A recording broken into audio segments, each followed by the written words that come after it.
గౌరీ, మా చెల్లెమ్మ ఎందుకు అలా ఉంది? నిన్నే మాట్లాడవేంటి? మా చెల్లెం మనసు కష్టపెట్టి మాట ఏమన్నా అన్నావా? నేనే మాట అనలేదు రాజు, తనే మాట పడి అవమానంతో కుమిలిపోతున్నదే.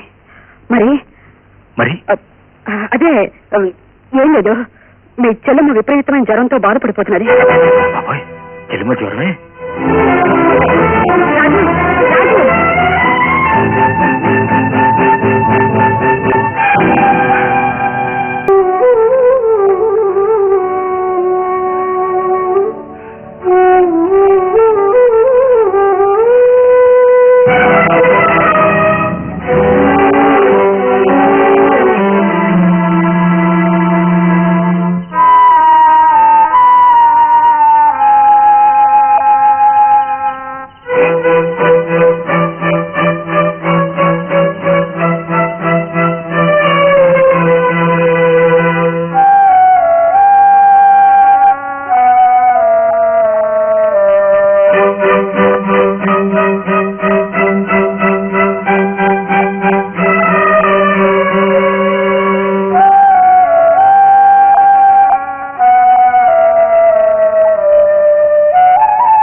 అన్నయ్య, నువ్వు ఇంత అర్ధరాత్రి ఎందుకు వచ్చావు? చెల్లెమ్మా, నువ్వు ఇలా జ్వరంతో బాధపడుతుంటే నిన్ను చూడకుండా ఎలా ఉండగలనమ్మా? నేను రాకుండా ఎలా ఉండగలనమ్మా? చెల్లెమ్మా, నిన్ను చూడకుండా బతకలేదమ్మా, నేను బతకలేదు. నీ జ్వరం వెంటనే తగ్గిపోవాలని ఆ కొండదేవత మొక్కుని ఈ కుంకుమ తీసుకొచ్చానమ్మా. దీన్ని పెట్టుకున్నావంటే తెల్లరపాటికి నీ జ్వరం తగ్గిపోతుంది. అవునమ్మా.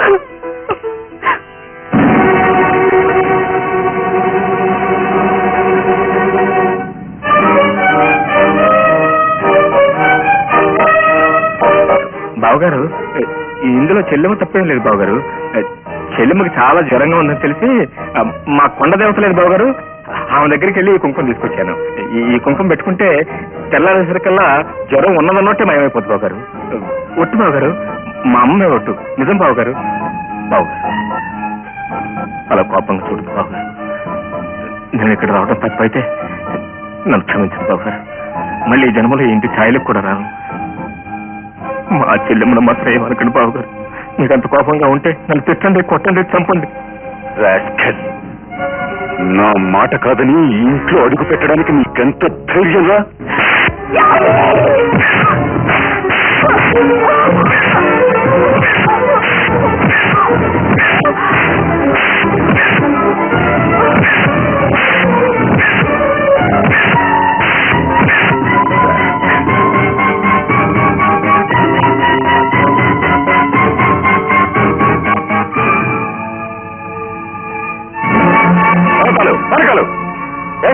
వీళ్ళు పడిపోయాయండి.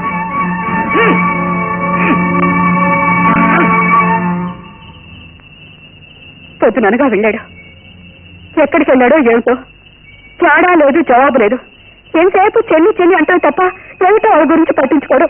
అంత నా కర్మ కర్మ.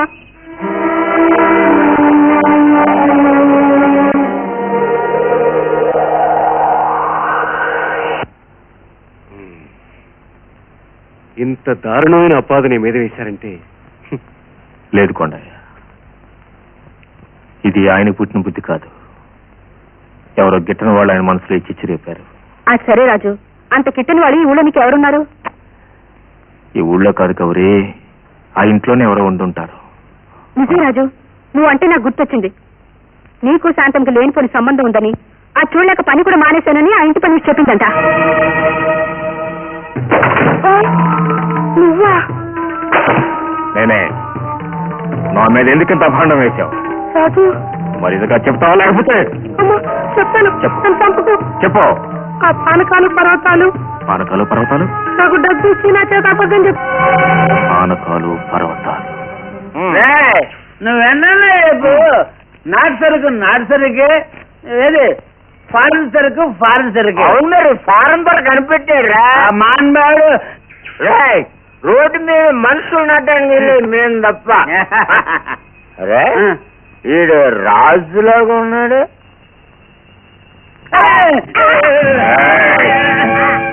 గుంటనక్కన వెళ్ళరా మా బావగారికి నా మీద లేనిపోయి కలిపి చెప్పింది మీరు కాదు. నేను కాదు ఆడే ఉంటాడు. సత్య ప్రమాణంగా నాకేంది వాడే ఉంటాడు. ఏయ్, నరుమేనే, నీతో నిజం ఎలా చెప్పించాలో నాకు తెలుసురా. మీరు ఈ పని చేసింది ఎవరు? ఆ రాజేష్ బాబు మాకు డబ్బిచ్చి చేయించాడని మేము చెప్పం. రాజేష్ ఎవడాడు, ఎక్కడ ఉంటాడు? ఎక్కడ మాకేం తెలుసు. తాయిని తిమ్మిరిలో మర్చిపోయాడండి. ఆడు సితార్ హోటల్లో ఉంటాడు, ఆయనే మేము చెప్పం. అవును రూమ్ నెంబర్ 205 లో ఉన్నాడు అని అసలే చెప్తాను. అనుకున్నావు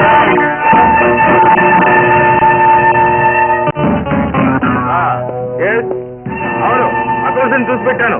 నువ్వు ఎంతసేపట్లో వస్తున్నావు? 10 minutes. ఓకే రాజేష్, ఓకే అవన్నీ నేను చూసుకుంటానులే.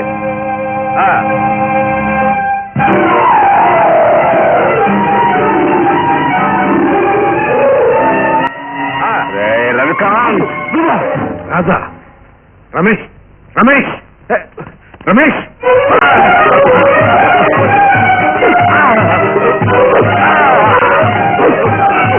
రాజు, ప్లీజ్.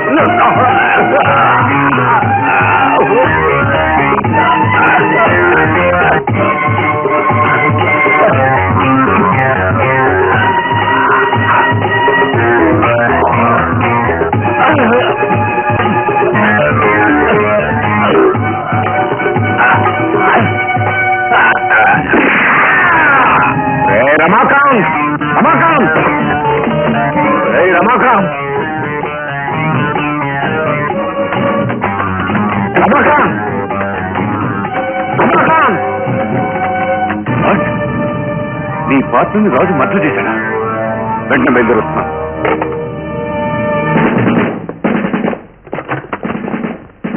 Stop there! Constables! వాళ్ళు చెప్పింది విని Stop it! నువ్వు ఏం చెప్పదలుచుకున్నా రూట్లో చెప్పుకో. Inspector, arrest him. రాజేష్ గారిని ఆవేశపడకు రాజు. ఏ పెద్ద లాయర్నో పట్టుకుని ఎలాగైనా నీకు శిక్ష పడకుండా నేను శిక్ష, ఆ బోర్డు శిక్ష పడుతుందని కాదు నా బాధ. ఊరి శిక్ష పడుతుందని తెలిసే ఈ ఊళ్ళో అడుగు పెట్టాను. ఆ బాధల్లో ఆ దుర్మార్గులిద్దరిని నా చేతులతో తప్పకుండానే చేరుకోవాలయ్యాను. నా మాట విను రాజు, నిన్ను ఎలాగైనా విడుదల చేయించే బాధ్యత నాదే. అదంత తేలికైన పని కాదు గౌరీ. జరగదని నీ నోటి తనదు రాజు, అది జరిగి తీరుతుంది. తప్పదు, అది దేవుడు రాసిన రాత. నిర్దోషిగా బయటకు వస్తావు, నా మళ్ళీ 3 వేస్తావు. అవును, నేను బయటకు వస్తాను, వచ్చి తీరాలి.